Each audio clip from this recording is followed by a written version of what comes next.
That being said, we're going to go ahead and pull up the spreadsheet here. And this is the deal analysis spreadsheet. This is something that we put together, and it's been iterated over the years, but I've had some version of this for a long time now. And essentially what it does is it gives you the ability to quickly analyze a rental property deal to make sure that you are getting the best possible deal, or at least understanding what the deal is that you're buying into before you go ahead and sign on that purchase contract.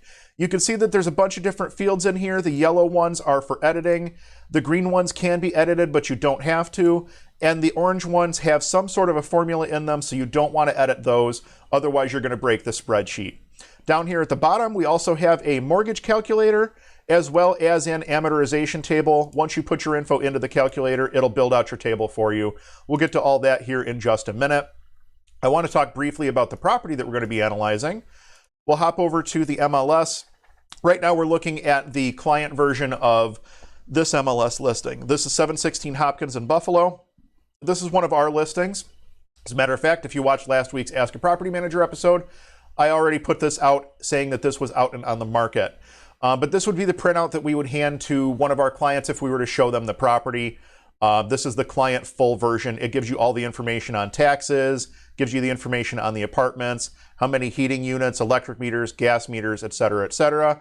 We're going to take a minute and flip through the photos here just so you can get a feel for what this property looks like, so you have a good idea as to what it is that we're actually analyzing as we're going through.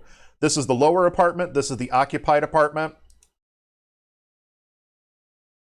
She keeps a very, very nice apartment. She's been with us for several years now, which is nice. And now we're in the upstairs apartment. This one is vacant. It needs a little bit of turnover work to get it back on the market and get it ready to go. One thing you will notice is there is a big water stain on the floor here. This house is in need of a roof. That's one of the things that we are going to be taking into account when we do our analysis. Some more photos of the upper unit. I like the upper unit because it has a big open living room, dining room area. It's a little bit different style than the downstairs unit, but otherwise the units are pretty much identical, the bedroom sizes and things of that nature. And there you have it. We have separate gas meters. We have separate electric meters. We have separate hot water tanks. We have separate furnaces. We have separate electric panels. And these are both 100 amp electric panels. So I went ahead and uploaded a bunch of photos there so that if somebody was trying to analyze a deal, they could get a lot of information just from the photos and from the MLS listing.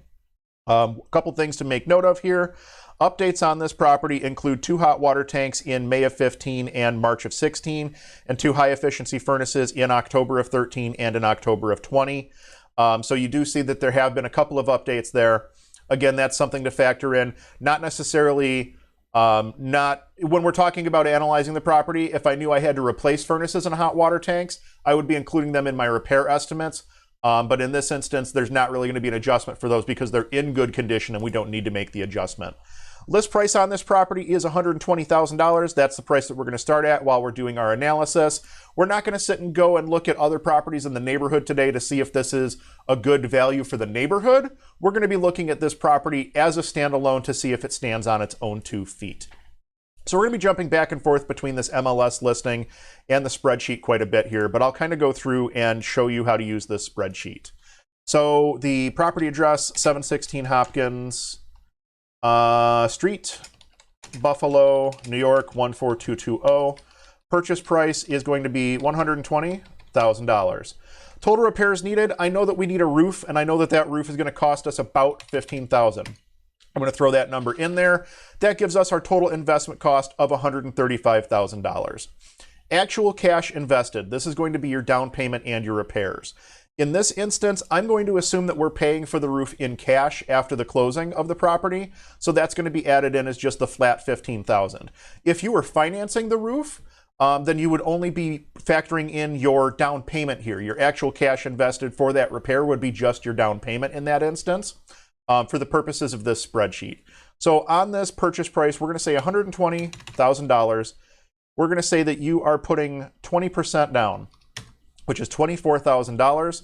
We're also going to say that you're spending the money on that roof out of pocket, the $15,000. So we're talking about an actual cash invested of $39,000. $39,000, there we go. As far as the units go, we do not have any studios or 1 beds. We have 2 2 beds. No threes, no fours. You really only have to put in the number of units for where you have units. I don't have to enter those zeros in. We just did it to make life a little bit easier and to show off the spreadsheet. So we're going to analyze this a couple different ways. We're going to start just by analyzing it as it sits right now today with the 1 unit occupied, based on the 1 unit currently being occupied. And then we're going to see, okay, what are some other ways we can look at this to know if this is going to be a performing asset moving forward. Property taxes, we're going to go back to the MLS. The total property taxes here are $1,111. I know those numbers to be valid because I gathered those numbers. So I'm going to go ahead, jump back to the spreadsheet and drop my property taxes in here. Electric and gas, I'm not factoring in for electric and gas because the 2 units each have their own electric and gas meter that the tenants are responsible for. Water and sewer, I'm going to factor 800 in here. And you can see I've left some notes behind. Most of this is geared towards analyzing a deal here in Buffalo. You could very easily change these, these footnotes here. You could very easily change these footnotes to work in whatever region you're in. So I'm factoring in 800 for the water and sewer bill. And I am going to factor in, again, 200 a year for the user fee. Cable, internet, or other, we're not including any of that here, so I'm not going to factor that in. I'm going to factor in zeros for my electric and gas as well. Vacancy, I like to see an 8 to 10% vacancy factor on smaller buildings, duplexes. When you start to get into larger buildings, and by the way, this spreadsheet can analyze larger buildings. You can analyze, I believe, up to 20 doors on this spreadsheet. We're just using it for a duplex today. As the number of doors grows, the vacancy percentage should shrink. It's basically just working off the number of units in the building. You should have fewer vacancies at any given time if you have 20 units versus if you have 2 units. It's a much bigger concern to have 1 vacancy on 2 units than it is to have 1 vacancy on 20 units. That said, vacancy, I'm going to factor 10% of the gross annual income. So for this one, vacancy, I'm going to factor in 900. For insurance, I'm going to factor in 1,000. That's probably a pretty good number as to what you're going to be looking at for insurance on this duplex, and that's just based on knowledge of the market and what insurance costs are. Maintenance and CapEx, I'm going to go ahead and throw another 900 in there and another 900 for management. I'd like to factor 10 to 15% in for maintenance and CapEx. If it's an older building like what we're dealing with here, you might want to go on the higher end of that when you're talking about maintenance and CapEx. If it's a brand new build, you might be able to go lower. You might be able to go down as low as 5%. And again, when you're talking about larger buildings, those numbers are going to trend down versus trending up because you're going to have more units to offset those maintenance and repairs. Same thing with management. Management should be considered 10% of gross rents on a duplex, ranging down to perhaps 5% on larger buildings. The more doors you have in one location, the lower your management fee is going to go. Landscaping and snow removal, I'm going to factor 360. I'm basing that off 30 bucks a cut. And if you do the math on that, we'll pull the calculator back up here. 360 divided by 30 a cut. That's 12 cuts. If you're cutting once every couple weeks, which is what we try to do, usually we are a little bit more frequent at the beginning of the season, a little bit less frequent as summer heats up and the grass starts to, or slows with its growth pattern. You can see that there will be times when you don't necessarily need to run back and cut it every single week. So we factor in for about 12 cuts a season. I'm not factoring anything else in for my other. And then we get into mortgage payments, principal and interest only. That's where you jump over to your mortgage calculator. You have your purchase price of $120,000. We'll leave that interest rate at 3%. Actually, now let's bump it to 4% just to make it a little bit more realistic. Duration of loan in months, 360 months, that's 30 years. The loan amount, we're going to say that this is a 20% down mortgage, so $120,000 times 0.2 is $24,000. 120 minus that 24,000 is 96,000. Your loan amount's going to be for 96,000. All right, now that you've got all this in, we'll change our loan start date to, we're going to say that we're closing on this 9/1/2021. You can see you've got your monthly loan payment. You've also got your total monthly payments, your total loan payments, your total interest paid, your monthly property tax amount. So if you wanted to, and there's a reason I'm not doing that here, because we want this to be a principal and only payment. We don't want the principal, interest, taxes, and insurance all wrapped into this because of what we're doing with this spreadsheet. I want my taxes split out separately. I want my insurance split out separately. I don't want those lumped in here, which is why I'm not taking my property tax. You can take your 1111 divided by 12. Your property tax is going to be 93 bucks per month. You can drop that in here, and that'll give you your yearly loan and your monthly loan factoring in the taxes. I don't want that right now. I want just the flat principal and interest. And we can see our yearly loan payment is going to be $5,500. Taking a quick look at the, oh, why didn't my amortization table do its thing? Total monthly payments. There we go. Now let's take a look at the amortization table. There you go. So you do have to have at least a 0 in the monthly property tax amount in order for that to calculate. But you can take a look. You have a full table here. You can look at every payment all the way through from inception to end, all 360 months if that's what your heart desires. But really the number I want right now is that yearly loan payment of $5,500. So we have our mortgage payment, principal and interest. We have our typical expenses factored in here. We have our property taxes. We know what our rent is. Let's come up here. Per unit investment, divide by 0. What am I missing? Did I forget to fill something in here?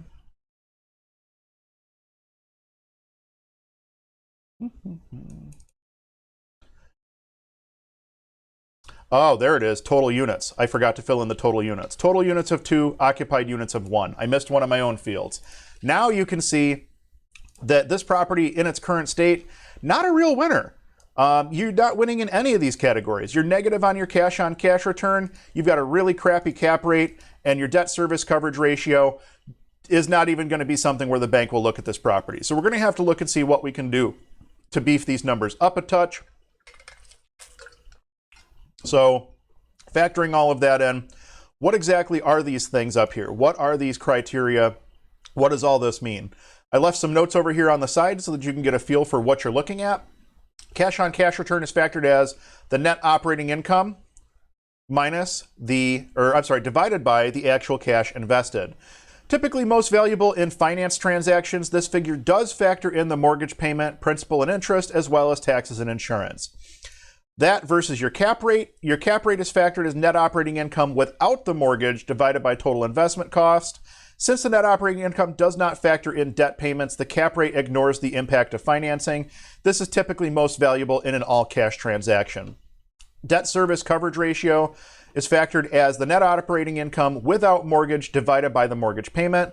This is often looked at by lenders before making a loan. Generally, lenders want to see at least a 1.2 DSCR. The DSCR shows by how many multiples you can cover the debt service after taking care of all operating expenses. Higher DSCR means less risk for you and for the bank, and they want to see at least a 1.2. So in this instance, you don't even come anywhere close to that. So we're going to do a couple things here to further analyze this property. First off, I'm going to change this rent to $775. The reason I'm going to do that is because I know that that rent is going up in October of this year. We already have a new lease signed with that tenant for another year, jumping up to $775 from the current rent of $750. I'm also going to assume that, actually, let's just leave that. We're going to just leave that. We'll make that alteration. When you make that alteration, you do have to come down and factor in the changes to your management, to your maintenance, and to your vacancy as well, so that your numbers stay consistent across the board. Your mortgage isn't changing. Your property taxes aren't changing. Your insurance isn't changing. Your water, sewer, your user fee, there's only a couple factors that are changing here. So when you can make changes to the rent roll, it definitely has a major impact on whether a property makes sense or doesn't make sense. Right now, I want to look at this property as if you were going to buy this and owner occupy it. You were going to have the downstairs tenant take care of the rent, essentially. They're going to pay rent and you're going to live in the upper unit. So you're going to have $775 a month coming in here. Let's jump back to our mortgage calculator and we're going to say, okay, we'll call it $93 per month. Means your total monthly loan amount is $551 a month versus the rent that you're receiving of $775 a month. You're profitable on this property every single month, which is not a bad position to find yourself in if you're looking to owner occupy this property. If you were to buy this as an owner occupied property, The cash on cash return, the cap rate, the debt service coverage ratio, not quite as important as if you were using this as a true investment property.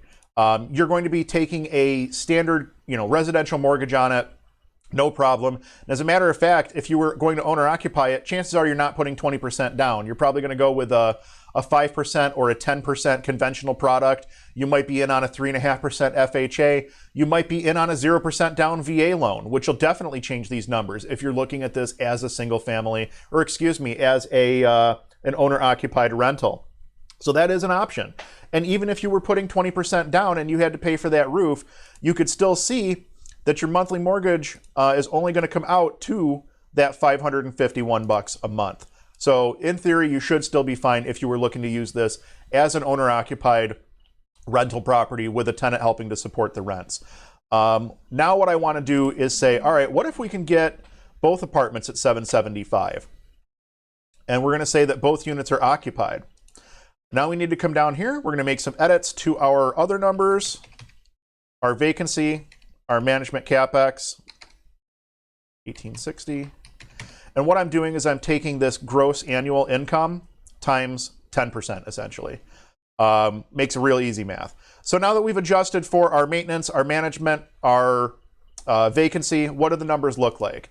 Okay, suddenly we're starting to look a little bit better. The cash on cash return is actually worth looking at. Your cap rate is actually worth looking at. And your debt service coverage ratio, if this was to be at 775 for these two units, you know that the bank is going to be willing to finance this based on this deal. With two tenants in place at $775 a month, this deal will stand on its own two legs. That's good news.